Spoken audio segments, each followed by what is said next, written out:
37th AU summit that was held in Addis Ababa, Ethiopia. The declaration aspires to unlock Africa's tremendous potential in coffee production through economic empowerment and competitiveness. We discussed the European Union's deforestation regulations, the deadlines and what that means for the coffee sector, as well as Uganda's trade relationship with the European Union. Jonathan Lubega is Agricultural Trade Policy Analyst at SEATINI, and he's joining us for this conversation. Many thanks for making time, Jonathan. Thank you so much. How are we doing? Thank you. It's really a pleasure being here. And greetings from SEATINI. Great. Uganda is currently the continent's leading coffee exporter, followed by Ethiopia, with some 47,606.7 tons and 43,481.02 tons respectively. That is a significant development for Uganda, especially when you picture the global outlook in as far as coffee production is concerned. Talk to us about that. Yeah, that's really a tremendous achievement for the country, I must say, because realizing the significance of coffee, where about 1.8 households really rely on coffee, as their source of income, source of livelihood, and you know, most of them have studied or even gone and achieved everything that they have as a result of coffee. So it's really something, and it also shows that it affirms our commitments to the trade that we undertake with other countries, that we meet the standards that they want. That's why we see an increase in coffee production and also export at the continent. Yeah. Okay. Now, with regard to these new developments, of course, it brings into question aspects including regulation and the fact that the European Union is a key importer of our coffee. It means we must be able to meet the standards for that very, very tight market, one that pays attention to detail. How are we moving in order to be able to be at par, especially with regard to the regulations there? Yeah, first of all, I must say and confirm that the EU market is really relevant at the particular time, given the issue that over 65% or to 70 or even 67% of the coffee is exported to the EU. So that's really, any developments at that level can never be underestimated. That's right. But also for at this law that the EU passed in 2023, it's really something that now we have December 2025 for this law to start its to bite. That is right. And the EU went ahead, you know, to actually the implementation was this last year, but because of the need to prepare effectively, the EU pushed it to this year, and it has lots of demands. For example, it has the need. It asks countries to undertake due diligence. It asks, countries or even operators to undertake due diligence to production within the law of the nation, and also it requires countries to undertake a deep traceability system. And looking at the recent development in May 2025, we saw a classification. Actually, that's what delayed the implementation of this law. And the countries had to be classified under low risk, standard risk, and high risk. And Uganda was unfortunately placed under standard risk. This really is a big task to everyone in the coffee sector, including the government and private sector, the traders, if I'm to say specifically.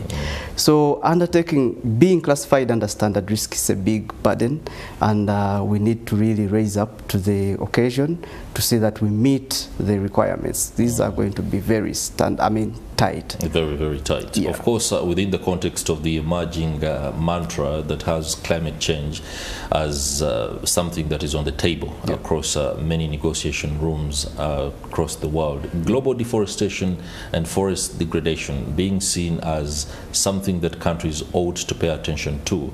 Now, this goes down to traceability of products, especially agricultural products. Now, when we look at Uganda, many of the farmland and the tracts of land that coffee is grown we cannot say that the aspect of deforestation or even degradation of these forests is something that is being given a lot of attention. Yeah. Now that we have the European Union deforestation regulation in force, and December is just very near, how are we expediting it for farmers to be able not to fall under the pitfalls of traceability? Indeed, that's a great question, because this is the right time. We are going into the panic mode. We have very few months to the deadline. And saying that it's because, actually the EU passed this law, it's because of the consumer-centric demand.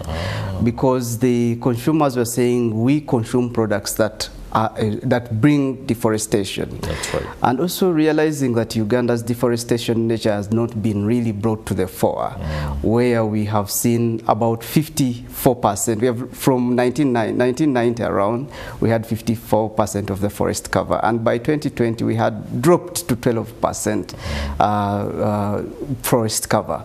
So this is something that we have to bring to our notice as the country. But also going back to the preparedness, this law requires, first of all, awareness, massive awareness, because of the reason, if it requires registration and establishing a traceability system. When we have been engaging SEATINI in communities, we have been undertaking research and analysis to see why are people not understanding. There is a lot of misinformation. There is a lot of conspiracy, where a farmer thinks that when they pick information about his farm, they take it as if it's going to attract tax. You know, such things have brought to, they need to be, actually it's awareness that farmers need to understand. And also farmers need to understand that if we do not comply with this, if you don't give us this information, we are not going to be able to take your products after after 30th December 2025. So these are things that the farmers need to know, and also farmers need, I mean, the private sector or players need to come very clearly and alive to these issues and put them to the fore that this is the law. This is the law. The law is really bulky if you look at it, but there is also a lot of misinformation. And therein is the danger. Yeah. The regulatory framework is packaged in a very bulky law. Yeah. And this one could be a bit of a challenge, especially to Africans. Now, this requires robust verification systems that must be rolled out across the country, especially among the farmers. I know there have been initiatives including the use of extension workers to ensure that some of the things are arrived at. But we need to, I don't know how to say it, but if we are working on level 4, I think the robustness should jump straight to level 9. Yeah. How fast can it be done? Yeah, as I said in the beginning, that we are going to go in the panic mode. But I also must appreciate the government for the initiatives and other partners that have undertaken. We have seen, you know, action taken by the government in terms of registration, in terms of awareness, in terms of even reducing this information to understandable, you know, by everyone in animation and all those simpler kind of information. But this is not really the end. It's something that, you know, registering someone's land. And when we are in times of, you know, we are going into the times of elections where everyone is going to be a lot. And no one is going to just give you information for the case. And the government is really doing us something that we appreciate, but still this is the moment that the government, as the government, we as SEATINI, we also say that this is our time to amplify these efforts and also to create awareness and also to detach these processes from the ongoing political, you know, environment and atmosphere. Right. Okay. Now, let me just go back, or rather focus on the coffee prices, because over the last 1 year, the trajectory has looked more like a stock market issue. Very complex sometimes.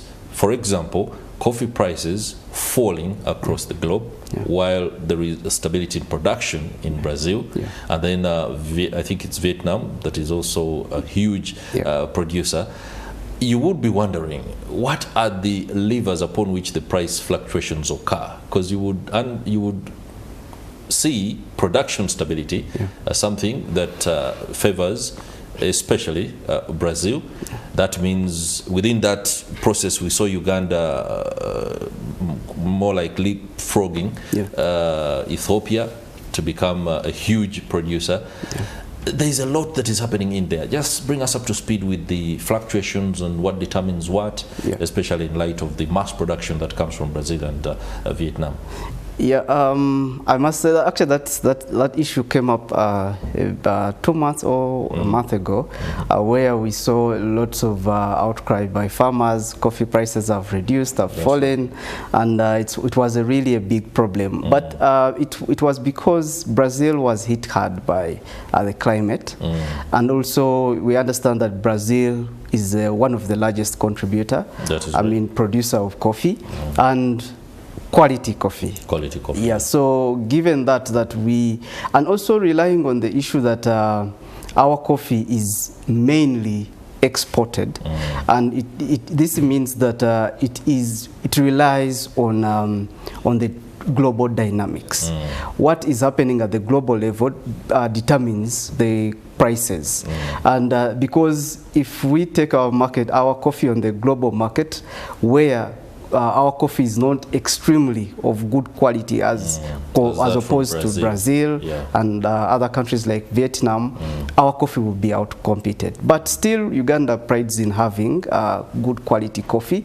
But the issue of price is really complex, and also given that we understand that it is determined by the global trend. That is right. Yeah. And also, when you equate it to Ethiopia, you realize that Ethiopia's consumption and local consumption, to be particular, is very high as compared to that of Uganda, where one would maybe opt for a local market rather than exporting, but this is not really a given to us, and it's something that the country and the players need to work out, and we are working on it. Okay, no doubt. That's, of course, some dose of optimism, something that I always hear the Prime Minister of Buganda talk about in his Mwanyi Terimba campaign. And I think he focuses mostly on what I can describe as micro farmers, the ones that are able to put through a bit of some stamps on their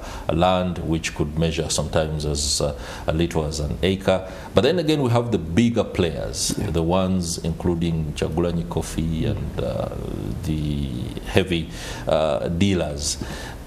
The politics of the day has seen many of the micro enterprises complain of the fact that their coffee must be verified by somebody who is also a competitor at the end of the day, and that is seen as unfair, especially for the business landscape. I don't know whether this conversation does emerge, and is there any attempt to, for example, allay these fears for those that think the bigger boys are, kind of choking them out?